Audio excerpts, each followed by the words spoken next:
The Torah tells us that after Avram went down to Mitzrayim because of the famine that existed in Eretz Canaan, and after the episode that happened with Paro taking his wife Sarai, he finally left. Paro says, "Get out of here. We don't want you anymore." So they went up. They went up to the south, towards the south of Eretz Yisrael. Avram kaved ma'od, and Avram was very heavy with what? Bamikneh, bakesef, uvazahav. He had a tremendous amount of cattle and gold and silver. Vayelech l'masav, and he went according to his travels, minegev ad Beisel, from the Negev until Beisel, ad hamakom asher yasham alo batchila be'Meisel v'hina'ai, until he returned to the place where his tent had initially been situated. What's this term Vayelech l'masav? He went according to his travels. So Rashi comments, Kishachazar mitzrayim Eretz Canaan. When he went back from Mitzrayim towards Eretz Canaan, Hayaholech vilon ba'achsanios shalon bohem b'halichaso l'Mitzrayim. He stayed in the exact same inns or other little hotels, wherever it was that he had rested along the way as they journeyed originally from Eretz Canaan down to Mitzrayim. They couldn't go straight. It was a long journey. So they had to stop along the way. And he stopped in the very same places on his way back. Why?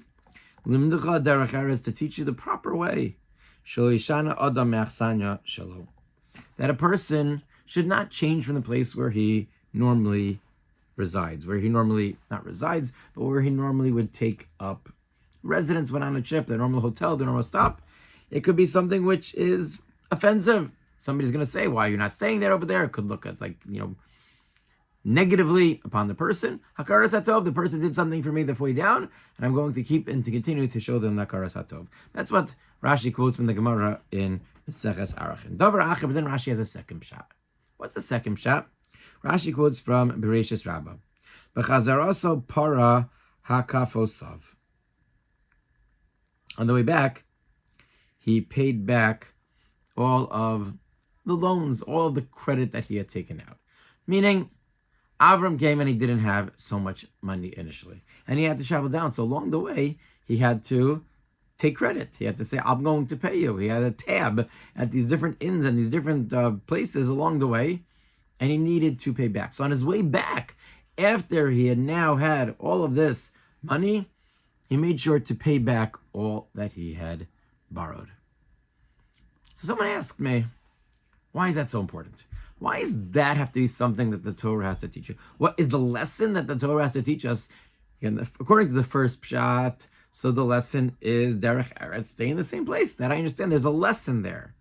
But if the Torah is going out of its way to say vayelech masav, and the understanding is that he went to pay back his debts, so why is that something that the Torah has to teach us to pay back? Any upstanding, proper person is going to pay back money that he or she owes. So Avram paid back his debts. Shkayach, of course he paid back his debts. Why would he not pay back his debts? Why do we need a pasuk to teach me that he paid back his debts?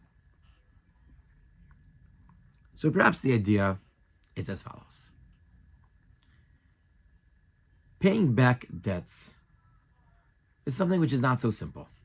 Not that it's not so simple, that it's a requirement, but it's not so simple to do the first moment that you are able to do it. I think Chazal actually recognize this. There's a Mishnah, Maseches Avodah Zarah, where the Mishnah talks about things that you're not allowed to do within 3 days of the non-Jewish holidays, because as a result of bringing simcha, of joy, for being engaged in purchasing from the non-Jews, they're going to thank their gods, and you are going to be the cause of their names of the Avodah Zarah, of these gods of the lowercase g being mentioned, and we don't want to be part of that. And there's a machlokas in the Gemara, in the Mishnah, when it comes to whether you can accept payment back of a loan. What's the machlokas hinge on? So the Mishnah explains. On the one hand, when somebody pays back a debt, it's painful. It hurts. So they're not going to be so happy about it. So you don't have to be concerned that they are going to thank their God as a result. But on the other hand, there's a tremendous sense of relief. There's a joy of burning that mortgage, of getting rid of that debt. And that is the experience that we all have when we have to pay back money that we owe. It's difficult. It's hard. We're going to do it. But to do it right away when we come into a little bit of extra money is not so simple. And perhaps that is what Chazal are trying to show from Avraham Avinu. That Avram took care of it right away. Avram could have said, I'm going to go back first to Canaan, and I'm going to have everybody settle back in, and I had all the things with me, and the animals and the people. I want to make sure that everybody settles in, and then afterwards I'm going to go. Of course I'm going to pay back. I'm not going to do it right away. I'm going to procrastinate a little bit.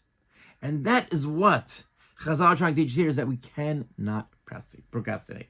That when there's something that we need to do it right away. It is very similar. The Chavetz Chaim quotes in Avos Chesed, the Medrash, which says, "V'ato Yisrael ma'Hashem Elokecha Shalom Eimach." And the Jewish people now, what is Hashem asking? And lists off all these things: Ahavas Hashem, Yiras Hashem, so many things. But the Medrash says, "Ein v'ata ela tshuva." The word v'ata means to do tshuva. What's the connection? What does now have to do with tshuva? The Chavetz Chaim explains that one of the tactics that the Yetzer Hara uses to get us, says, yes, do the mitzvah, go ahead, learn whatever it is, but do it tomorrow. Because when tomorrow comes, there'll be an excuse to do it the next day. And then after a while, it's going to just disappear. Ein v'ata ela tshuva. If we want to be able to do something and make it count and make sure that's actually going to get done, we need to do it right away. And that koach, that ability to be able to overcome that Yetzer Hara, which is trying to get us to procrastinate from things that we know need to get done, that's what the Torah is teaching us. So that comes from Avram Avinu. That Avram took care of even something that's not pleasant. It's not. It hurts. It's hard to pay back that loan, but he took care of it right away. He didn't procrastinate, and that gives us the koach that when we have things that we need to accomplish, especially in our spiritual lives, to make sure we do it right away. We jump up. We do it with a certain amount of zrizus, and hopefully with that, see tremendous hatzlacha.